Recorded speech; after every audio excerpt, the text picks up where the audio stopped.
আসসালামু আলাইকুম সবাইকে। Welcome to vanilla JavaScript. আজকের পর্বে আমরা শিখব ফর লুপের সাহায্যে বিভিন্ন নাম্বার সিরিজ প্রিন্ট করা। চলুন শুরু করা যাক আমাদের আজকের এই ভিডিওটি। সো নাম্বার সিরিজ জিনিসটা কি, আশা করি আপনারা বুঝছেন যে একটা থেকে একটা সিরিয়ালি সিকোয়েন্স মেনটেন করে বসা। যেমন হচ্ছে কি আমরা নর্মালি এই লুপটা নিয়ে যেরকম কাজ করছি, তখন জাস্ট 1 to 100 পর্যন্ত একদম সে সিরিয়ালি বসে গেছে, ঠিক আছে। সো এটাই আমরা করব। এখন আমরা বিভিন্ন ধরনের নাম্বার সিরিজ দেখব, ঠিক আছে।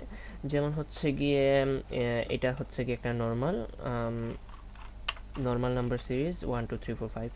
এখন আমরা দেখব যে মানে যে জিনিসগুলো আছে সেগুলো স্কোয়ার, অর্থাৎ 1 2 4, তারপর হচ্ছে কি 9 16 25 অ্যান্ড সো অন, ঠিক আছে।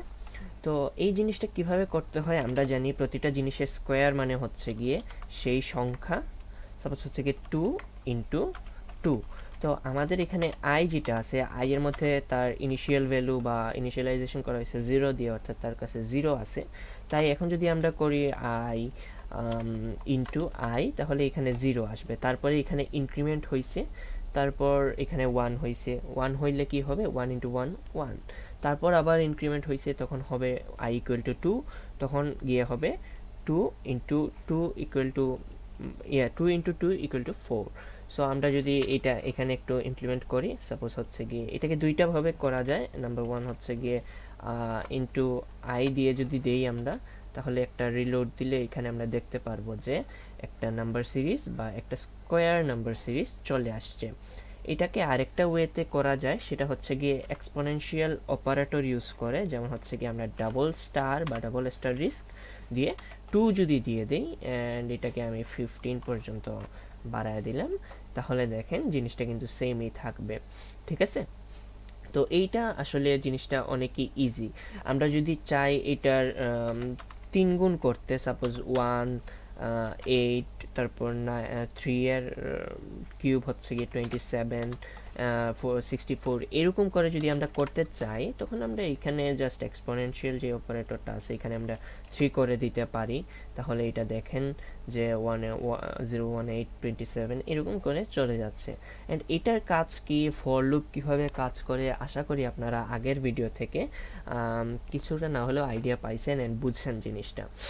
এখন আমরা যে জিনিসটা দেখব সেটা হচ্ছে গিয়ে একটা ইম্পর্ট্যান্ট নাম্বার সিরিজ, যেটা হয়তো আপনারা করতে পারবেন না। সেটা হচ্ছে গিয়ে ট্রাইঅ্যাঙ্গেল নাম্বার সিরিজ, ঠিক আছে। যেটা কীরকম, আমি যদি এখানে একটা সার্চ মেরে দেখাই, সেটা হচ্ছে ট্রাইঅ্যাঙ্গেল নাম্বার সিরিজ, তাহলে অনেকগুলা জিনিস আসবে। আমরা প্রথম লিঙ্কে গেলাম। তো লিঙ্কে গিয়ে আমরা যদি এখানে দেখি যে এই যে ট্রায়াঙ্গেলগুলো দেখতে পারতেছেন, যে একটা ডট, 3টা ডট, তারপর 6টা 10টা, এই যে জিনিসগুলো আছে, এই জিনিসটাকে আমরা কিভাবে বানাইতে পারি, ঠিক আছে। তো প্রতিটা এটাও একটা নাম্বার সিরিজ, ঠিক আছে, নাম্বার সিকোয়েন্স। তো এটার জন্য ডেফিনেটলি একটা ফর্মুলা আছে যে এটা কিভাবে ইনক্রিমেন্ট হবে, কিভাবে তার সূত্র বসবে। তো সেই সূত্রটা দেখেন এখানে কিন্তু দেওয়া আছে, ঠিক আছে। এরকম প্রতিটা নাম্বার সিরিজের একটা না একটা সূত্র থাকে। যেমন হচ্ছে গিয়ে আমি যদি একদম এটার বলি, যে আমরা একদম নর্মাল যেটা করছি সেটা হচ্ছে গিয়ে আই যেটা ছিল সেটাকে জাস্ট আমরা +1 করছি। এইটার ফলে একদম সে একদম সে 1 2 3 4 সিরিয়ালি বসছে। এখন আমরা এই যে নাম্বার সিরিজগুলো আছে, অর্থাৎ 1 এর পর 3, 3 এর পর 6, তারপর 10 15, এখানে দেখেন এটার মধ্যে ডিস্টেন্স হচ্ছে গিয়ে 2, এটার মধ্যে ডিস্টেন্স 3, তারপর 4, তারপর 5। এই জিনিসটা আপনি কিভাবে করবেন? তো নাম্বার 1 জিনিসটা যেটা হচ্ছে সেটা হচ্ছে এই ফর্মুলাটা ইউজ করতে পারেন। আমি এটাকে একটু কমেন্ট করলাম। আমাদের এখানে ফর্মুলার ক্ষেত্রে আমরা আই ইউজ করব, এন না ইউজ করে। তো আমরা এখানে বলতে পারি যে I into I plus 1 divided by 2। এটাই হচ্ছে কি মেইনলি আমাদের ফর্মুলা। তো এই জিনিসটাই আমরা এখন ফর লুপের মধ্যে অ্যাপ্লাই করব। তো আমরা যদি এখানে লিখি ফর, আমি যদি এখানে একদম ডাইরেক্ট কোডই লিখি, তাহলে এখানে var i equal 0, and I suppose হচ্ছে গিয়ে 10 ইকুয়াল 10 হবে, অ্যান্ড আই প্লাস প্লাস হবে। ঠিক আছে, আই ইনক্রিমেন্ট হবে বারবার। তো এখন আমি এই ফর্মুলাটা চাইলে কনসোল ডট লগে ডাইরেক্ট বসাই দিতে পারি, আবার আমি এই জিনিসটা সিম্পল করার জন্য যেটা করতে পারি সেটা হচ্ছে গিয়ে একটা ভেরিয়েবল নিতে পারি, সাপোজ ফর্মুলা নামে ইকুয়াল টু আমরা এখানে এই জিনিসটা দিলাম যে যে আইটা আছে সেটা মাল্টিপ্লাই হবে আই প্লাস 1 ডিভাইডেড বাই 2 এর সাথে। ঠিক আছে, তো আমি যদি এখন কনসোল ডট লগ করি এই ফর্মুলাটাকে, তাহলে দেখেন কি রেজাল্ট আসে।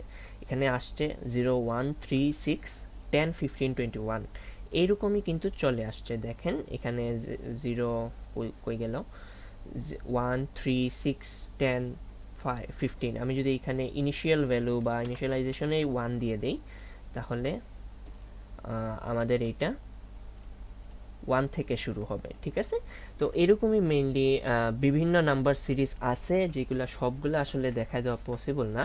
আপনারা সেই নাম্বার সিরিজগুলো দেখবেন, কিভাবে সেটা নিয়ে কাজ করতে হয়, কিভাবে আপনি সেখানে ফর্মুলা ইউজ করবেন। আমি চাইলে এই জিনিসটাকে, এই যে এই ফর্মুলাটা আছে এটাকে আমি ডাইরেক্ট কনসোল ডট লগে বসায় দিতে পারতাম। ঠিক আছে, তাহলেও কিন্তু রেজাল্টটা সেমই থাকতো।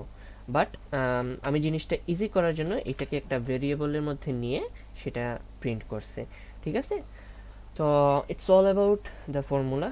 আপনি যেরকমই চান, যেই নাম্বার সিরিজেই চান না কেন সেটা আপনি করতে পারেন। লুপের বাইরে এই ভেরিয়েবলটাকে জাস্ট ইনিশিয়ালাইজ করতে পারি বা একটা ভ্যালু দিতে পারি, সাপোজ 1। ঠিক আছে, অ্যান্ড লুপের ভিতরে যখন সে আসবে তখন তার ভ্যালুটা বাড়বে, এক্স প্লাস ইকুয়াল 3 হয়ে যাবে। ঠিক আছে, এখন যদি আমরা একটা রিলোড দেই, তাহলে দেখেন এটা কিন্তু একে একে করে বাড়তেছে, 4 7 10 13 করে বাড়তেছে, বাট 1টা আসতেছে না। 1 আমাদের আনতে হবে। তো আমরা এখানে প্রথমে বলতে পারি যে যেহেতু এটা লুপের ভিতরে আছে তাই লজিকটা মেলানো একটু চিন্তা করে করতে হবে। সেটা হচ্ছে আমরা এখানে জিনিসটাকে আগে যদি নিয়ে আনতে চাই, তাহলে লুপের ভিতরে আছে ও হ্যাঁ, এটাকে আমরা যদি একটু উপরে দিয়ে দেই, তাহলে জিনিসটা দেখেন কীরকম হয়। প্রথমে এই এক্সের ভ্যালু 1 দেওয়া আছে তাই সে 1 হবে। ঠিক আছে, তারপর লুপের থ্রুতে যতবার লুপ হওয়ার সে লুপ হবে।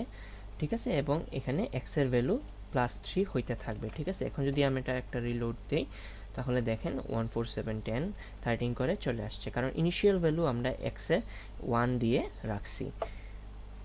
এখন আরেকটা জিনিস দেখেন, এটাকে যদি আমি লুপের ভিতরে রাখতাম তাহলে দেখেন এখানে কি প্রিন্ট হইতো। এখানে জাস্ট 1টাই প্রিন্ট হইতো, 14 বার এখানে দেখাচ্ছে, কারণ হচ্ছে কি আমি কনসোল ডট লগ এক্স করছি, অ্যান্ড এটা হচ্ছে কি আমাদের লুপের ভিতরে, যেটা বারবার একই জিনিস চেঞ্জ হতে থাকবে, একই জিনিস লুপ হইতে থাকবে। এখানে কিন্তু আর এই জায়গায় যাচ্ছে না, কারণ এই জায়গার মধ্যে আর সে বাড়বে না। এজন্য আমরা এটাকে বাইরে থেকে নিয়ে আসবো, এক্স ইকুয়াল 1, এটাকে বাইরে থেকে নিয়ে আসবো, অ্যান্ড তারপর একটা লুপ চালাবো। এটা 15 বার চলবে, অ্যান্ড এরপর এটা 14 বার চলবে, এরপরে সেটাকে আমরা প্রিন্ট করব, অ্যান্ড তারপর সেটাকে আমরা একটা এডিশনাল অ্যাসাইনমেন্ট দিতে পারি। ঠিক আছে, তো এরকম করে মেইনলি আমরা আমাদের এই সিরিজগুলো ট্রাই করতে পারবো। তো আশা করি যে ভিডিওটা ভালো লাগছে, ভালো লাগলে অবশ্যই লাইক কমেন্ট শেয়ার করবেন, অ্যান্ড নেক্সট ভিডিওগুলো ফলো করার আহ্বান রইল। সবাইকে আল্লাহ হাফেজ।